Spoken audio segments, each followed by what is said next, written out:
is Sports Network.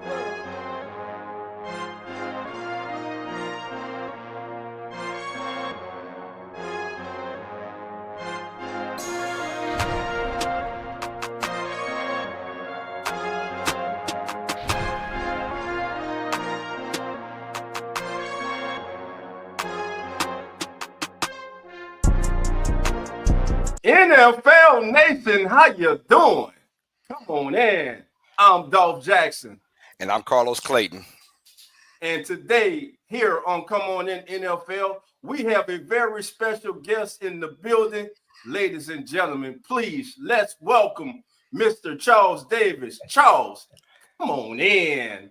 Hey, how you guys doing? How's everything? It's going great. How about yourself? I'm doing well. Thanks for asking. Hey, it's a pleasure and an honor to have you on here, man. And thank you so much for being a part of Come On In Sports Network. And right back at you, Carlos. Thank you for having me. It's an honor to be on with both of you. So let's try and have some fun, huh? Yeah, let's have some fun talking football. Let's get into it. Let's get to it. Let's get to it. First question that we'd like to ask you, but before we even get there, we want to congratulate you, sir, on being named the new voice of college football on CBS starting in 2026, as you will be replacing the retiring Mr. Gary Danielson. What kind of feeling was it when you got the call to know that, hey, CBS wanted you to be the new voice of his college football show? Oh, wow. Well, first of all, thank you very much. Greatly appreciated. I'd say probably overwhelmed was the first word that came to mind, because Gary Danielson's been doing this so well for so long that he's just identified as that person. You know, he'd been with, Vern Lundquist for all that time before, Uncle Vern, and then with Gary, and now with Brad Nessler. And those two have just been doing it so well. First, it was the SEC on CBS. Then it became the Big Ten on CBS. Doesn't matter the conference. Those two do it as well, if not better than anyone else out there. And to have someone, tell me that, hey, you're getting to follow Gary Danielson. Right. Yeah. I mean, you guys know that we always talk about this in sports when a great coach retires. Mm-hmm. Yeah. And we usually leave it in the coaching realm, because the playing realm, it's a different feel, even though you have to replace a legend. Right. But you want your shot as a player. As a coach, it's a little bit different, because what do we always say? You probably want to be the person who follows the person. The person, yes. Yes, exactly. So when Andy Reid retires, do you really want to be the next coach of the Kansas City Chiefs? Yeah. Right? Bill Belichick retired, and Gerard Mayo followed him. And unfortunately for Gerard, it didn't work out for one season. Now, it doesn't always go that way. We just saw it in basketball. John Shire following Coach K. He's in the Final Four his second season. So sometimes it goes okay. But for the most part, when you're following the legend, yeah. So I'm like, okay. But I will say this. I am thrilled Gary's doing the 2025 season. Mm-hmm. Yes. One last lap for him. The farewell tour. Right. I want everyone to come out and shower him and show him the love and the admiration. I wish it were the SEC where he did the bulk of his years. Yeah, right. But at the same time, people have to remember Gary's a Purdue grad, a Big Ten player, before he went to the NFL. So I hope the Big Ten turns out and shows Gary the love he deserves. Yes. And for me this season, I'm just staying out of the way. This is Gary. Call me in 2026, and I'm not going to step into his shoes. I'm just going to bronze him. I'm going to put him face, put some soft light on him, make sure the dust is dusted off of him every day. Yes, sir. And try and do the best I can to be, half of what Gary Danielson was. Because if I can get to half, I'll be all right. Yes, sir. Well, I have no doubt you're going to be great at that next year. I promise you that. There's no coincidence that you got to this level, because it seems like since 1997, when you first got started in broadcasting, you've only gone up from there. Every few years, people recognize you. You're the voice of freaking Madden, So everyone recognizes who Charles Davis is. And one thing about you is the way you speak. The why people love you so much is because how you speak, right? And we can feel the passion without even any kind of circus tricks, without being loud and obnoxious, whatever. We understand your passion for football. My question to you, where did that love for football come from? Where did it start from? Really great question. It started with my parents. It started with my mom and my dad. My dad was a high school teacher and coach. And when I was born, it was Elizabethton, Tennessee. Tennessee, near Kingsport, Johnson City, the Tri-Cities area, they call it. And when I was born in 1964, you guys, as you well know, the Brown versus Board of Education decision had come down in 1954. Thurgood Marshall had gotten that done. That was the integration of schools. But you remember the key line in the decision was schools to integrate with all deliberate speed. So that is 54-55, right? Yes, sir. 1964, I'm born. My dad was still teaching and coaching at the colored school. Right. Elizabethton Douglas High School, home of the Dragons. Go Dragons. Long live the Dragons. Long live the Dragons. And I was born in 64 in November, and my first football game was Thanksgiving Day that year. Mom bundled me up, took me to Dad's game. They were playing and the whole deal. And so we were there in Elizabethton. And then in 1967, we moved to New York State, a little place called New Paltz, New York. And I was 2 when we moved. And that's where I grew up. But that's where my passion started. My dad was a teacher and coach. And, you know, when you're coaching on the high school level, especially back in the old days, right? You didn't coach one sport. Right. You coached them all. Oh, yeah. So he was a football coach. He was the basketball coach. He was, you know, teaching swim classes. He was doing it all. Track. You name it, right? Whatever sport it was, he was doing it. And then, of course, you handle a full load in the classroom and the whole thing. So I grew up. His players were babysitting me, right? His players were doing all that. And then when I got old enough, my mother, when I got on her nerves, which was pretty frequently, throw me in the car, take me to his practices, yell, Frank, point to me, and then she was gone. So my babysitter was football fields, basketball courts, all of those things. So you grow up in it.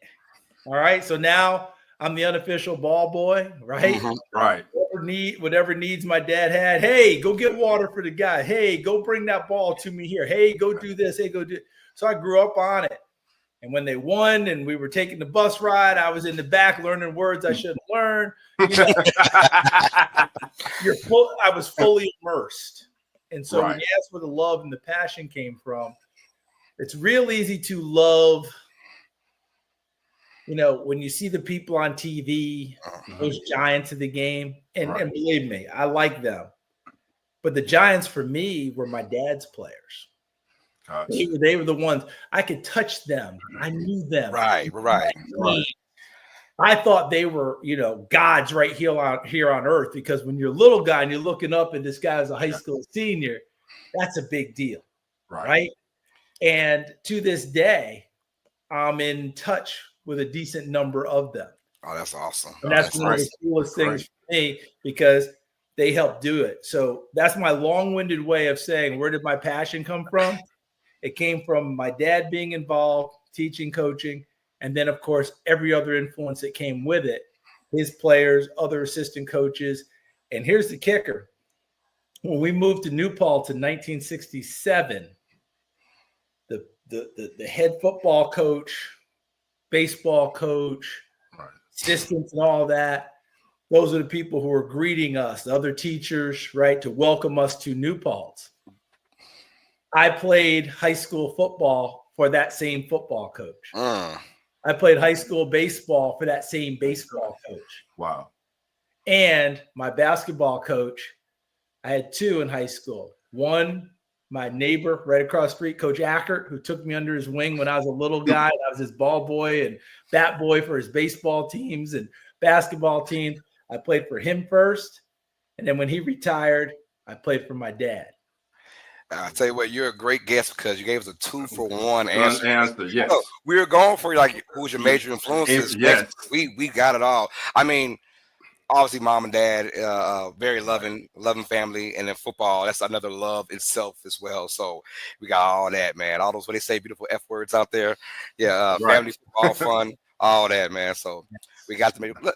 Let's go ahead and talk draft now. That's what we're here for. Let's talk some good football. How about that, man? Y'all don't know, we got Mr. Charles Davis on here, y'all. So let's break down. Every year is different. Each class, new players come in, new storylines. We get that. What particular theme, if you had a phrase or a couple of words to say about this year's theme, major theme about this year's draft, what would it be? You remember the Tom Hanks movie Big? Yes. That's the word, big, because we're talking big people this year taking center stage. We're talking defensive linemen, including edge rushers, of course. We're talking offensive linemen. We're talking big people. Instead of receivers, we're talking tight ends. Right. Tight end group is probably rated higher than the receivers group is overall, which is very unusual in today's football because until the three of us shuffle off this mortal coil, if we're going to keep playing NFL football the way we're playing it, we're going to have receivers because 7-on-7 is a thing. Right. Right. We're pitching and catching it way more than we ever did. When I was a little guy, you wore the number when you took your jersey and went and played in the yard. You wore running backs numbers. No one's wearing running back numbers now. No. You're wearing quarterback numbers. You're wearing receiver numbers. Yeah. That's where we are. So this is an unusual draft because the meat and potatoes of this draft, the starters and people that we're talking about, the top of it, for the most part, talking big people. Now, obviously, we have outliers. Okay. Travis Hunter is one of the great outliers we'll ever talk about, right? Wide receiver, defensive back, both. We're going to find out how that goes down. Abdul Carter goes with the big people as a pass rusher. Okay? We have running backs in this draft. Yes, sir. A bunch of them, okay? We're interested in seeing how many go in the first round. Could there be 3? 2, I feel like, is a lock. Could a third sneak in? Potentially. And then the tight ends between Tyler Warren, Colston Loveland, and then a bunch of names after that, including Mason Taylor, son of, Jason Taylor, Hall of Fame player. We can go on and on and on, but I think big is the theme. And I can't remember what year it was, guys, but we had one draft that was like that where we ended up drafting offensive linemen and defensive linemen in the top 10, and it was a weird draft. I don't know if this one's going to be weird, but I know that it's not sexy like it was last year. Right. The quarterbacks in the first 12 picks. It doesn't get much sexier than that. I mean, that was as sexy as we could get and still stay on television. You know what I mean? So as fans, like you said, those are the sexy picks: receivers, quarterbacks, running backs. But football is a game that will always be won, in my opinion, at the line of scrimmage, and the Eagles proved that this year. So when you look at the offensive line class of this draft, who stands out to you as a player that can last in the league at least 10 years? I'm thinking Tyler Booker, the offensive guard from Alabama. I just think he's built to last. He's not going to blow you away with his combine numbers, right? Some of his numbers people got a little worried about.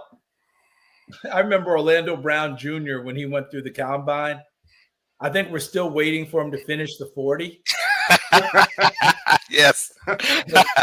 But if we look at his career, starting at right tackle with the Ravens, yes, became a Pro Bowl player, wants to be a left tackle and honor his father, Orlando Sr., Zeus. Yes, sir. Who left us much too soon. Wanted to be a left tackle, just dreamed. I got to play left tackle, not right tackle. Goes to Kansas City, gets him a ring, right? And then has moved on since then to Cincinnati. But he's been an all-pro, Pro Bowl player. Did his combine numbers tell us he was going to be? His combine numbers gave us alarm. Right. But then you turned on the tape and watched him at Oklahoma, and people were just getting buried. Guess what? They're still getting buried in the NFL. So sometimes the stopwatches and the scores They mean something because they give you context, but don't just rely on that. Know what the kid can do, know how he can play, watch what he's done on tape consistently, and probably err on the side of what the tape tells you, not the tape measure. Yeah. Are you more towards the combine, or are you towards basically what I see on tape? What more do you further go to? Because I'm more of what I see on tape. I say there's speed, and then there's NFL on the field speed. Like, what do you see? What do you go more towards? I lean towards the tape as you do, Carlos, because the tape gives us the consistency. You know, at worst, you're going to get an entire season of games, right? Mm-hmm. And Yes, most of these guys, you're getting multiple seasons of games. Right. So you see them in all situations. You see the good, the bad, the ugly. You see the greatness at times. You see times where there's inconsistencies. What the combine or a pro day tells me, and I learned this from people who do this really well for a living in the scouting community, they tell me essentially boils down to this when you get to the combine or a pro day. Does it confirm what you've seen on tape? Mm-hmm. Or does it lead you back to the tape because you have questions?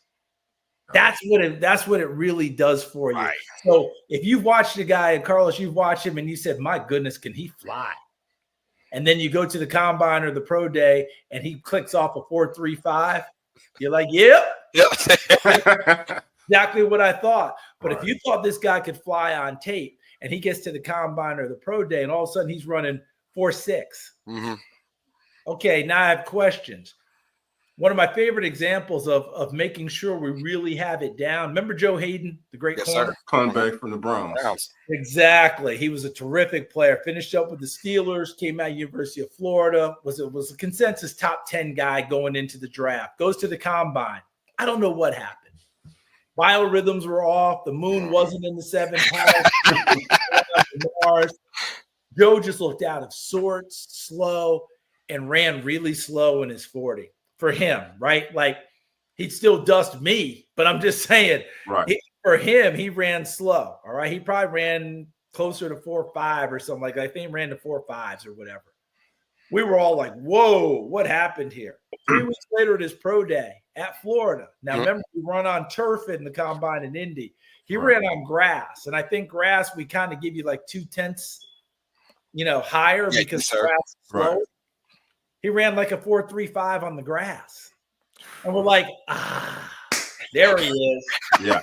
So, hey, draft him where you're supposed to. Draft him off of the tape you have. It's confirmed. Boom. So sometimes one day is not all that you're really looking for. You want to make sure that you have it confirmed as you go. I always tell people the Hall of Fame is not full of 4.3, 4.2 guys. It's not. It's guys at the receiver position and cornerback. Can you guard that man? Can you catch that football? And can you break away? The breakaway speed. Those are the guys that are going to the Hall of Fame. So I always get that, like, the Raiders for a while, they were going with just straight fast receivers for like a 6-year period, and those guys came and went just as fast, So I like, if you look at it, I mean, besides the obvious Randy Mosses and maybe even the Calvin Johnson, guys aren't running 4.3 in the Hall of Fame. So it's like, be careful what you look at it, because you can ooh and ah all day, and that might help you go from round 7 to maybe round 5. But for top tier guys, it's like, hey, can you catch the ball? Can you break away? Can you get separation? And that's what really counts in the NFL. So true. Absolutely true. And I'll be very brief on this one. Mm-hmm. Jerry Rice didn't blow away a stopwatch, did he? Not one. Okay, how many times did you see Jerry get caught? Seldom. Very seldom. Carlos, you mentioned it earlier, game speed. Okay. Some guys carry it. Some guys have it. Some guys play. It is just, look, Dwight Clark, God rest his soul, he was breaking no records in running. But not only did he make the catch happen, he made a lot of other things happen with his route running and his consistency.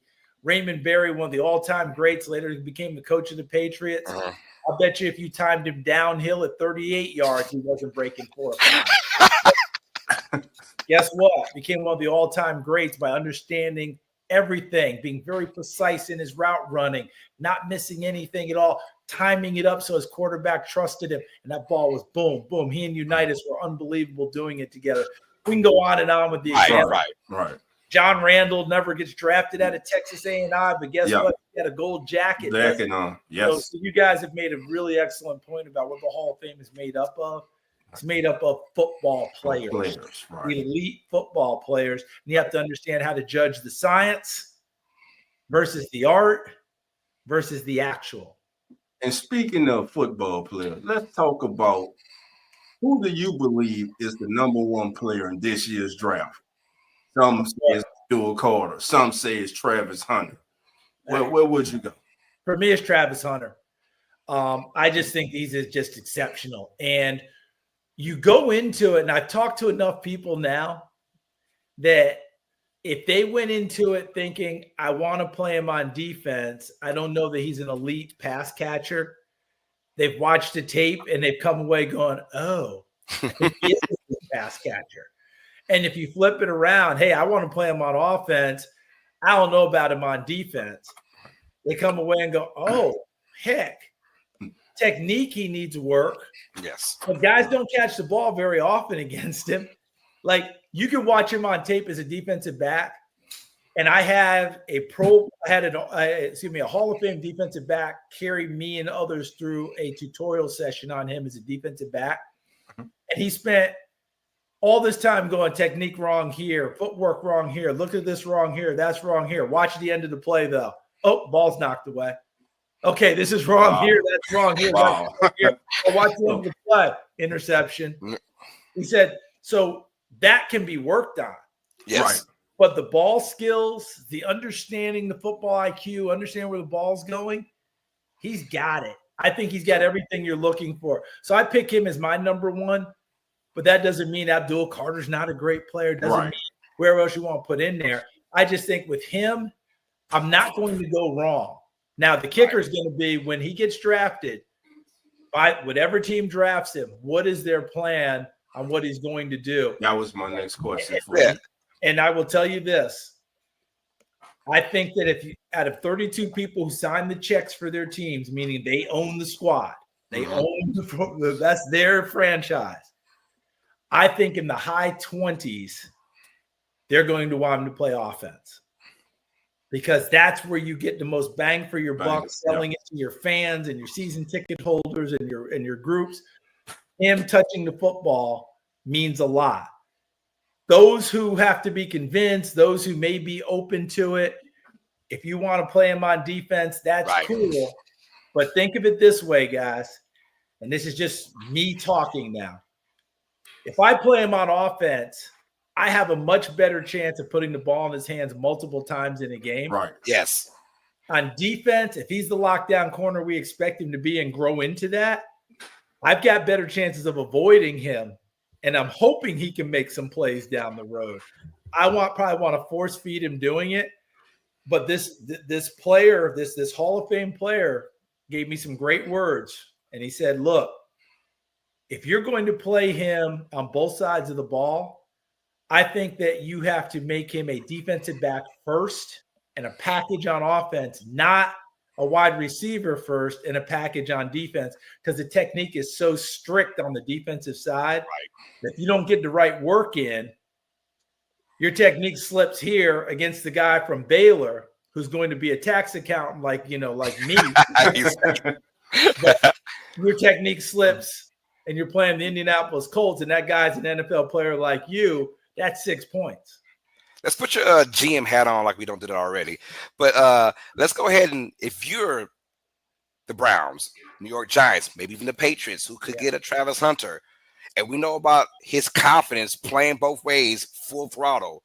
If you're that team, that GM, that head coach that gets him, are you willing to at least try it out to play both ways fully? Or are you sticking with your package deal on offense and fully on defense?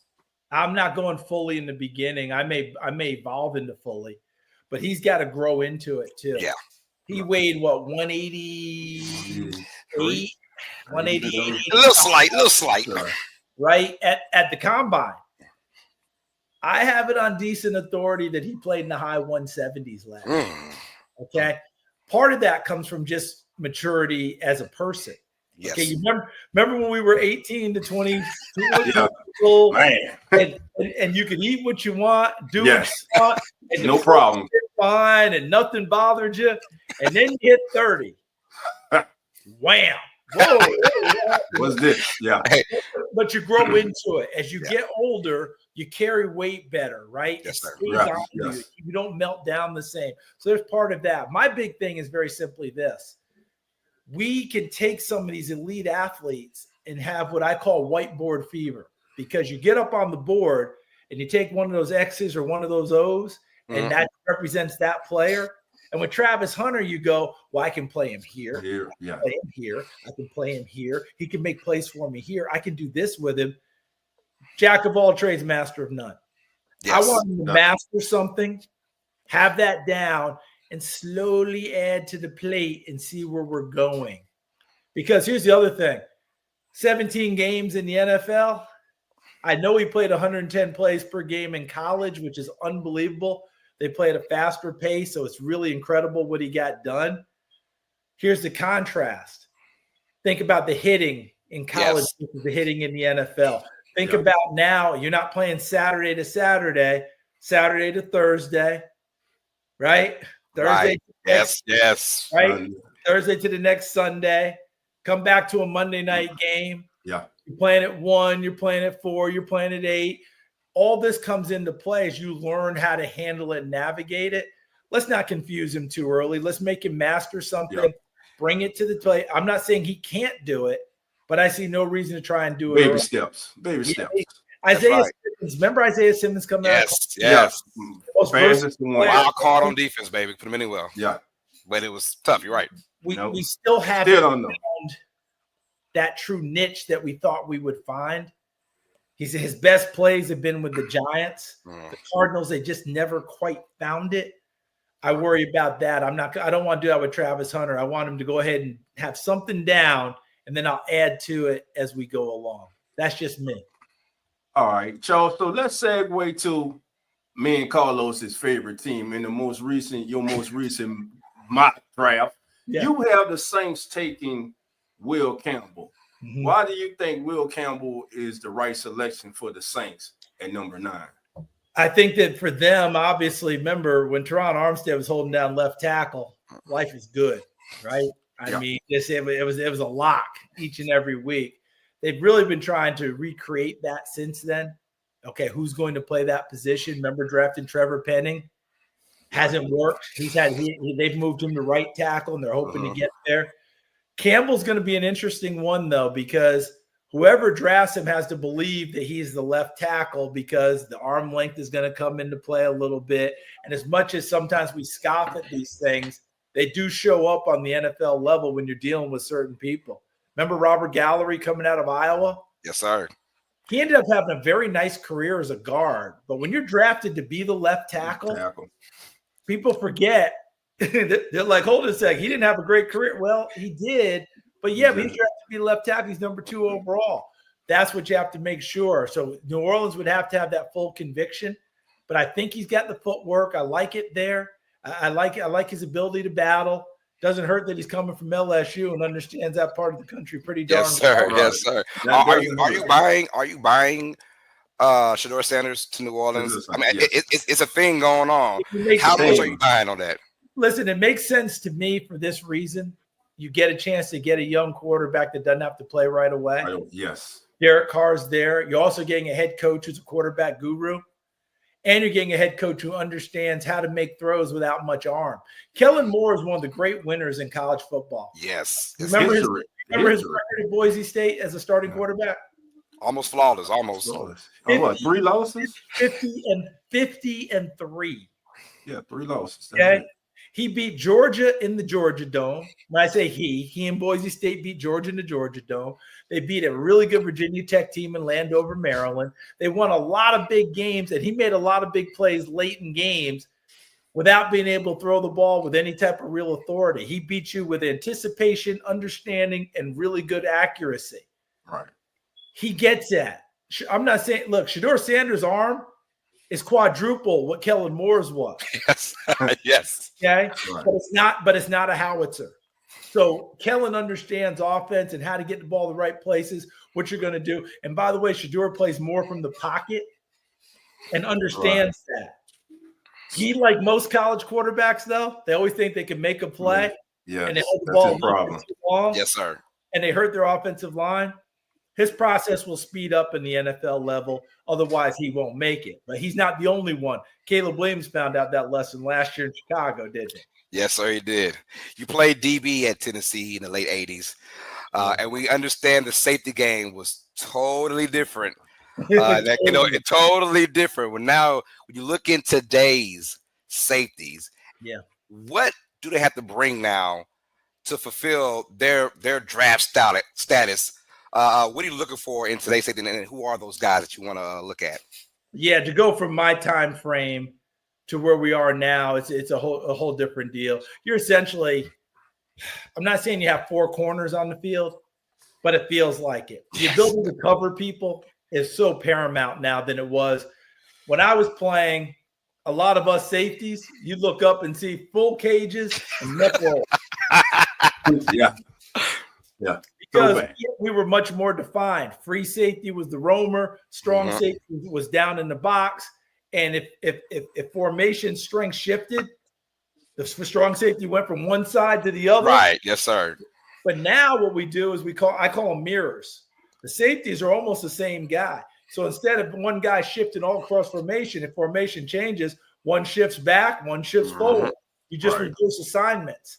That's what you have nowadays. When you're watching Malachi Starks and Nick Emanwari out of South Carolina, Starks out of Georgia, Xavier Watts out of Notre Dame, you're seeing guys now who really do a nice job covering. And it's not just covering tight ends strictly. They go in the slot and cover slot receivers. They'll go in and cover the bigger, taller receivers outside if they have to shift their other corners inside. They'll get the running backs coming out on those wheel routes. They do a lot of different things now. And obviously, the guy in Baltimore. Oh, yeah. Right? Kyle Hamilton. And, speaking of that, remember when he ran 4.57 and everyone's like, oh, God. Oh, no. I remember that. Yeah. So, Charles, let me ask you this. How do you separate the safeties in this year's draft class? Emanwari, Malachi Starks, and the young man from Notre Dame, Watts. Yeah. How do you separate them? What basically separates them all for being, let's say, the number 1 safety in this draft class? It's in the eyes of the beholder. It absolutely is the eyes of the beholder, because I think that each team will have a different plan in how they see them playing. Okay, here's how I would look at it. If I'm playing Malachi Starks, if I'm drafting him, I want him to be a lot like, let's see, who's that guy in Pittsburgh? Polamalu. No. Currently. Who is currently in not Clinton. I'm about to say Clinton Howard Dix. No, that's okay. We'll come back to it. He came out of Alabama. Yeah. Miami drafted him, the whole deal. But anyway, it's an all pro, right? But I want Malachi Starks to be a single high, roaming guy, come downhill, make the plays for me, make plays in the pass game in front of me, occasionally go in the slot and cover people. Nick Emanwari, I'm going to want to have a plan for him, because I want to get him comfortable with things, because he blew away the combine so big. I think people started thinking, oh, God, I can do everything with him. All right. He is a big, strong, physical player. I want him probably involved in my run game early. But the way he can run, I know he can go out there and cover people and cover a lot of ground from deep half, deep middle, the whole deal. Xavier Watts is just ball hawk supreme. All right. He is just a guy that's going to find the football, and the football finds him. Yes, sir. In everything that he does, you see him show up in all parts of the deal. Wow. I'm just absolutely crazy about him. So separating them is simply how teams are evaluating. Okay. If you're talking about the combine numbers and the overall athlete, I think Emanwari wins that battle. I don't think that's even, I'm not saying it's not a fair fight, but Emanwari was overwhelming at the combine, running, jumping. Yeah. All those things were there, but that didn't mean Starks didn't make a heck of a lot of plays in college. That didn't mean Watts didn't make a heck of a lot of plays in college. there are a bunch of guys out there who can flat out play. And because the passing game's so prevalent in the college game too, you're getting to see it in real time as well. And what ends up happening is we talk about the top guys so much. A Billy Bowman at Oklahoma who finds the football and makes a lot of plays. We don't talk about it. When you look up and your favorite team drafts him in the 4th round, and you've got a starter on your hands. There you go. Right. There you go. I want to talk about Jackson Dart for a second. We've seen one of your mock drafts have him at Pittsburgh at one point, but I've seen Bears mock drafts 3 to the Giants, 7 to the Jets. I put him 3 to the Giants, the first one. And let me tell you something. Not being on social media was a really good idea for me. I put him at 3, and I put him there the week before free agency because in my mind, I knew the Jets were players at quarterback, right? Right. The at that time, the Las Vegas Raiders were a player for a quarterback. Mickey Loomis, the GM in New Orleans, had announced that Derek Carr was going to be their quarterback. So for the moment, I took them out of play. Right. So in the top 10 now, we were down a few spots. Cleveland was a quarterback spot. Tennessee's a quarterback spot at 1, Cleveland at 2, and the Giants at 3. Well, at that time, I gave him Shador at 1. I gave him Cam Ward at 2 to Cleveland. And I said, heck, the Giants, they need a quarterback badly. Let me throw Jackson Dart up here. Boy, that was fun. Let me tell you, people went crazy. But as you guys have noted, since that time, you've seen him go from people not even really talking about it to Pittsburgh at 21, New Orleans at 9. 9, yes. Right? Right. And maybe somewhere in between when people think maybe someone take a shot at a quarterback. Yeah. The most popular spots right now are probably 9 New Orleans if we go early. And if we go later, Pittsburgh might be able to just wait at 21 and have their choice, which feels a lot like 3 years ago when Kenny Pickett was available. Oh, my God. That draft. But every year it seems to happen. A quarterback comes out of nowhere and gets pushed up the board. We had it with Zach Wilson, who went number 2 overall. Will Levis, kind of like Jackson Dart, was shooting up the boards late in the draft process. Some had him going mid-tier to late in the 1st round. Now, this year it's Jackson Dart. All these young men are very talented. Yes. And it's a great accomplishment that they have done to get this far in their football careers. Let's talk about the positives. What is it that he can bring to a franchise? Well, he's got more than enough arm to make the throws that you need to make. I don't care where you're going. He's got that type of an arm. He's a much better runner than probably what people would imagine. You pop into game tape and watch him. They called plenty of good quarterback runs for him, including quarterback draws. So it wasn't just him taking off on scrambles. Very well built, hard runner, tough to get down, the whole deal that you go with that. He's thrown 1 million footballs. Now, in Lane Kiffin's offense, it might be a little bit different what we're doing in the NFL offense, but the best way I can put it is we always talk about how Kyle Shanahan is 2 steps ahead scheming his guys available. Right. That's what Lane Kiffin does at Ole Miss. I mean, he schemes the heck out of it, and he's throwing in the whole deal. I remember, though, Charlie Weiss telling me, and Charlie's coached some darn good ones and developed some darn good quarterbacks. When you start looking at touchdown interception ratios and you have them really high, like Bo Nix was last year, people have a lot of questions about a lot of things, but we always come back to, does he complete the football and does he put it in the right place? And when you do those things well, that gives you a leg up on other things that you're going to bring. The other part is I've talked to a number of these Ole Miss kids along the way, and unsolicited, they bring his name up. Offensive guys, defensive guys, the whole deal. I was talking to a young man today and asking him about his fellow comrades on defense and what they did to make Ole Miss's defense really successful. And he said, well, I knew when Jackson Dart got to town, and once we met him, that's how his answer started when I asked him about defensive guys. Leader man. So that tells me a lot about this young man. Remember, he's a California kid. He's a Utah kid who went to USC and then came back to Oxford, Mississippi. Now, you guys understand the South very well. Yeah, very well. You remember, I grew up in New York State, even though I was born in Tennessee. When I got to Knoxville, I was just a damn Yankee.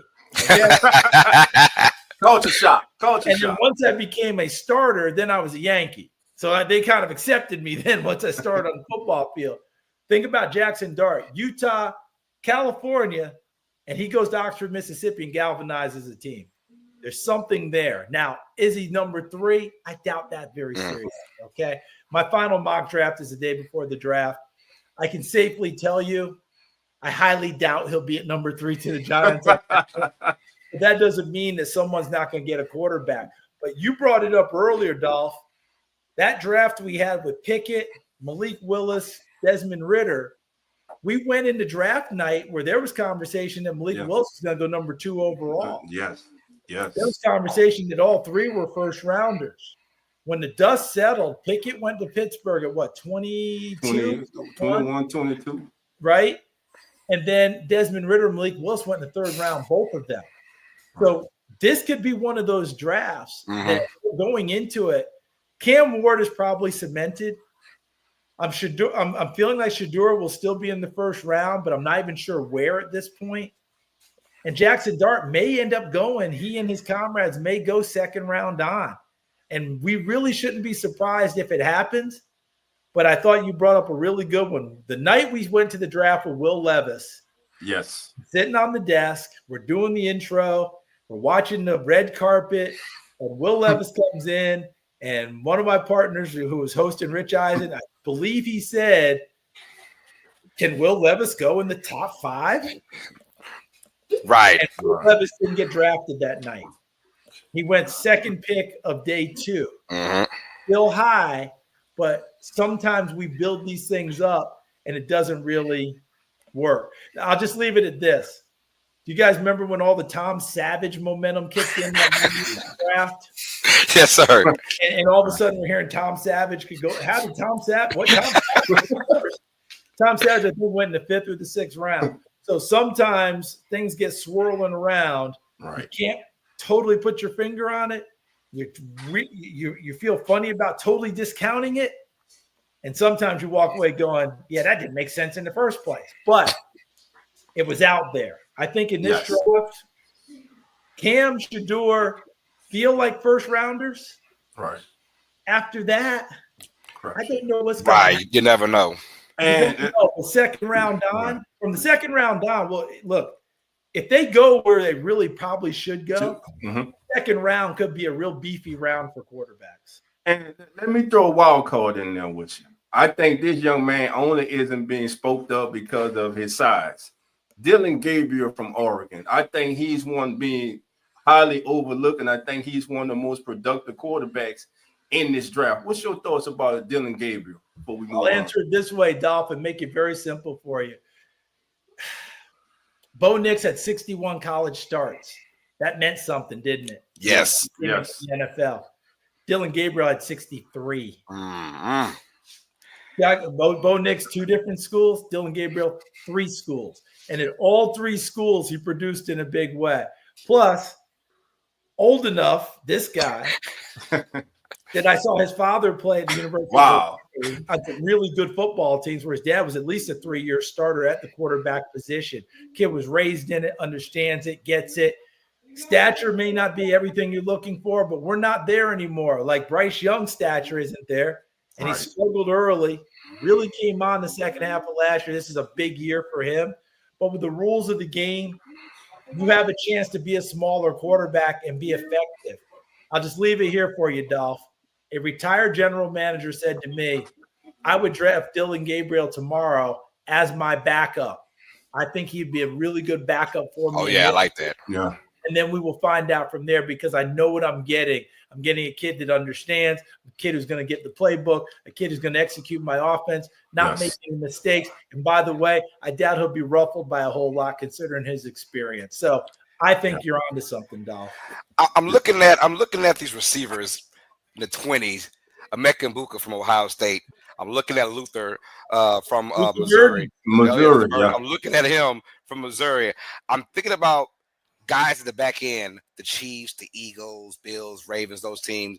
I feel like someone's going to move up and probably get one of those guys to secure their receiving core. Is there a position that you think other teams might move up for from that 2nd round to that 1st round because of the 5th-year option? Yeah, I mean, look, you mentioned the receivers for those who might need it. I don't think the quarterbacks are that this year. Remember, the Ravens did that and got Lamar Jackson at 32.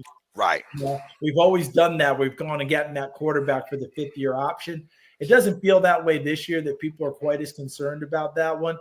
But I do think the tight end position might be one spot. Now, I don't know if they're coming into, as you mentioned, the first round, but you mentioned the second round. That makes a little more sense to me because I think we're loaded with tight ends, just absolutely loaded with guys who can make plays. There's a kid at Texas Tech, Jalen Conyers, who looks like an old school tight end and moves around like a new school tight end, but they didn't throw it to him much at Texas Tech. They're more air raid. They throw it out. Right. This young man, now he's a full scale meal now. Let me tell you, 260, big, soft hands, plays wildcat quarterback for him at times. He makes a bunch of plays. So tight end might be one of those spots that people want to get involved in because after Warren and Loveland, I think they're almost locks for the first round. Now we're going to start talking about who's going to go get those guys next. The Mason Taylors, the Fannons, the Jalen Conyers might be a little bit more down the road. Bunch of guys out there that can make plays for you. Elijah Arroyo from Miami. Yes. Beautiful as a mover. And another guy that catches many passes in college as you might have suspected. So, Charles, who are some of your third-day gems in this year's draft? Well, there's a pass rusher out of Central Arkansas named David Walker. Walker. Love him. Absolutely love him. Doesn't fit the mold, not tall enough, arms, the whole thing. All right. So he's a tweener. Yeah, Elvis Dumerville, Shaq Barrett. Gotcha. He gets people on the ground, okay? Southern Arkansas to Central Arkansas. I think that he can flat out play. I'm really, really crazy about him. There's a running back named Marcus Yarns out of Delaware. He's got some juice. Okay, got some juice and he can flow. So I think that he would be a nice guy that I'm looking at on day 3, a little bit later in the draft. I think can go and make someone's team and have a real positive effect on them. I'm trying to think of who else we would have there.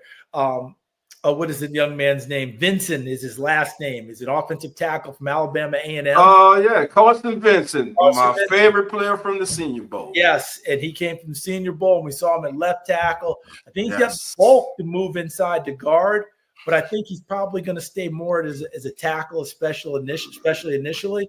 I think he's going to be a day 3 pick. And he's going to, you're going to have a nice project there to work with, and I think he'll be a good player. And speaking of HBCU, there's a kid named Robert McDaniel, who's a safety from Jackson State. Strong safety, free safety, nickel safety type of a player, about 210 pounds. He's running in the 4.3s. He's vertical jumping 40 inches.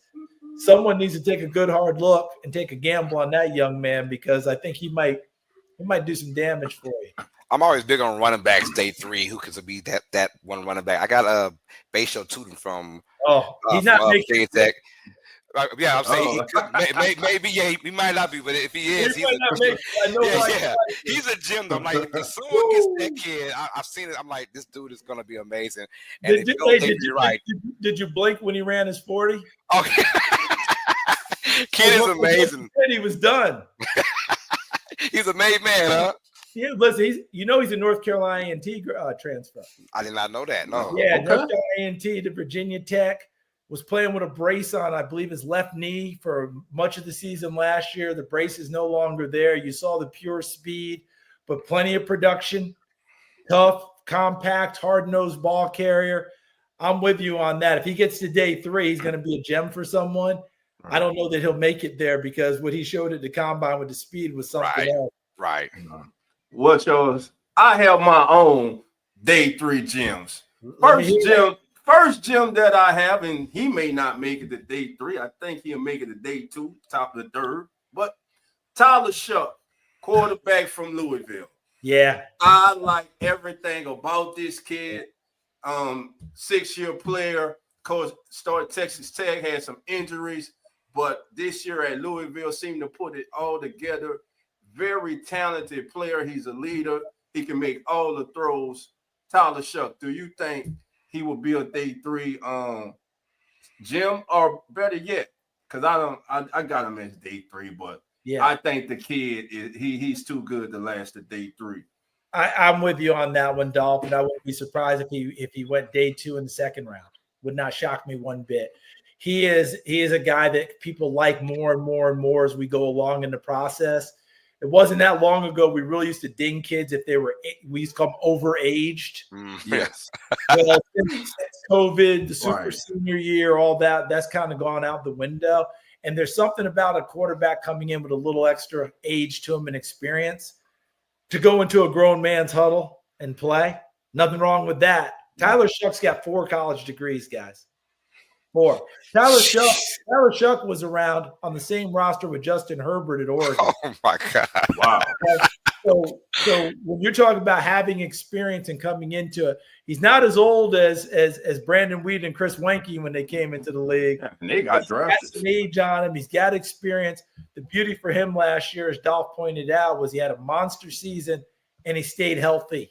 That was the first year in his college career that he was able to play game 1 through game 12. Earlier, he'd had injuries. People want to call him injury prone. He pushes back against that, and I get where he's coming from. Yeah. He's had a lot of bad luck with injuries. Had some really freak things happen. But last year was a big year for him, and there are plenty of people who like him better than they like Jackson Dart. So it's going to be a very interesting deal to see where he comes off the board. You may like him in day 3, but Dolph, if you don't get him on day 2, I don't think you're getting him. All right. Now, here's my number 2, Charles. I done warmed up now, baby. We warmed up now. Here's my number 2. My number 2 wide receiver from the University of Maryland. You look at his production year after year after year. He's gotten better than this year. Bam, he explodes. I'm talking about number 10 for the Terriers. Ty Felton. There you go. Let's talk about Ty. I like that we're mind melding there, Dolph, because he's one of my favorite players in this. And you mentioned getting better year after year after year. Think it's something in the neighborhood of 5 catches to 23 catches to 39 catches to 76 this past year, over 1,000 yards. His first 4 games, I think he averaged 150, 160 yards a game last year. But here's the best part about his game. A lot of his yardage is after the catch. A lot of his yardage is after contact. He was in the top 5 in the country after the catch and after contact. Love those guys. Make a catch. You're not just going down at the spot, right? We have a little term for it. Get what you catch, right? Running backs, get what's blocked. If I have a running back that only is getting what's blocked, I'm in trouble. Right. Because the better ones are going to get me more somehow. The better receivers are going to get me more. That's what Tom Felton does. Oh, and then he came back and ran us a little nifty 4.37 at the top. 4.37. So thank you. Thank you very much. Okay. I think he's going to be one of those guys we're going to look at in day 3. Yes. I can play him in the slot. I can play him outside. He catches the ball. He turns it into more. My loose comp for him, Khalil Shakir, coming out of Boise State. And you saw how Shakir has developed in the NFL. All right. And my last gem, my last gem, defense, we did offense. My last gem from the University of Toledo, Darius Alexander. We saw him at the Senior Bowl. Talk to me about Big Darius. Not many people blocked him in the Senior Bowl, did they, John? Hey, I was sitting there looking. I was like, this kid is unblockable. Yeah, not many people blocked him. And he's linear in terms of you see the height, but you also see the slipperiness of him. And then when you start thinking he's much of a mover, then he runs right over you. He's got a little bit of everything to his game. I love his hands because I think they're heavy and gives him a good shock. Right. Mason Graham, when he comes off the ball from Michigan and he catches with both hands, people are getting ice packs in between series. I think that this kid that you're talking about, Alexander, is similar in that way, but I like his movement skills. Quick, easy comparison, and again, it's a loose one. Darius Robinson coming out of Missouri last year, being able to play up and down the line, find different spots and matchups. Robinson's rookie year didn't go the way they wanted to, but he had a lot of off-the-field personal things that affected him. Right. Started to play late in the season. They're counting on him this year. I really like your guy out of Toledo. That rocket is ready to take off. For every for every player that gets drafted, and congratulations to those who are going to get drafted 200 plus, there's yes, always definitely. 400 or 500 that don't hear their names being called. I know you face similar adversary, when you're not hearing your name called. Yeah, for your draft day quite well. Yeah. So I want to say, what advice would you give for anyone that doesn't hear their name being called those 3 days? What kind of advice would you give those guys? Yeah, the hard part is when something like that happens, it is a ding to your confidence. Like it's a rejection of you, right? People have said, "Hey, we don't want you." That's how you feel, but you can't let that feeling fester. And I've told people this for many years. At the end of the draft, don't make the mistake I did, because you kind of buy into it. Oh, well, maybe I'm not that good. Oh, maybe I wasn't supposed to be. Maybe I'm not. And if you buy into it, you got no shot. But you are talented, all right? And if you get a chance to go, be in peak physical condition, be in peak mental condition, be ready to do everything when you're there, take every rep possible, and make them notice you. And how many guys do we talk about each and every year? Not just making rosters in the NFL, but becoming Pro Bowl, All-Pro, starters, key backups, guys who are dependable, you name it. Guys are wearing gold jackets that never got drafted in this league. Warner. And all in between. But you can make a living. You can make an impact. You can do it if you go into it full-hearted. I did not, and I've said it before. When they close the lid on my coffin, the last thought I'm going to have is, man, I didn't give myself my best shot to make it in the NFL. I try to tell my kids that. I try to tell every other kid out there, don't make that mistake. Because many people out there running around didn't get picked either. Right. And they made it in the NFL. Why not you as well? That's what I tell them all the time. Right. Well, listen, it's been a great show. Charles, first of all, once again, thank you for taking time out and joining us. It is a pleasure. And listen, you're a family now. You're a part of the Come On In family. That means you're always welcome here. And listen, again, thank you. And for everybody out there, I'm quick before we get out of here. I met Charles at halftime during the Senior Bowl. He was taking a quick break at the getting him an ice cream sandwich, and I said, "What the hell? That's Charles Davis." I was going to say hello to Charles Davis, so I went introduced myself, and this man asked me like, "What do you do? Who are you?" And I told him who I'm Little Dolph. That's insignificant. No, I'm not insignificant, but I'm not insignificant. He said, well, and before I left, I said, you know what? I'd love to have you on the show. We'd love to have you. The brother said, go get your phone.